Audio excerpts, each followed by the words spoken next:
एक दिवस माझ्या स्वप्नात शिवाजी महाराज आले. त्यांच्या तोंडून जणू काही किल्ले बोलू लागले. त्यांच्या तोंडून जणू काही किल्ले बोलू लागले. मी पहिला, तोरणा म्हणाला. मला जिंकले पराक्रमाने, स्वराज्याची शपथ घेतली 16 वर्षांच्या मुलाने. तानाजीचं शौर्य मोठं, सिंहगड हाती हो आला. आणि महाराज म्हणाले, गड आला पण सिंह गेला. गड आला पण सिंह गेला. प्रतापगड सांगू लागला, हो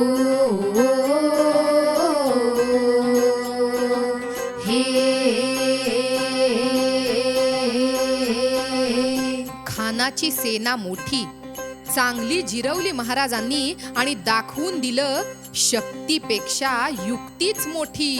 छत्रपती झाले महाराज, रायगड पुन्हा पुन्हा पाही. आजही सांगतोय सर्वांना, असा राजा पुन्हा होणे नाही. आजही सांगतोय सर्वांना, असा राजा पुन्हा होणे नाही. किल्ले सांगतात आपल्याला, इतिहास आजही जिवंत आहे. जाता जाता महाराज मला म्हणाले, नीट जपा, हे स्वराज्य आता तुमच्या हातात आहे. हे स्वराज्य आता तुमच्याच हातात आहे. छत्रपती शिवाजी महाराज की जय. शिवबांच्या नवीन गोष्टी ऐका चिकू पिकूच्या जम्मत गोष्टी ऑडिओ ॲपवर.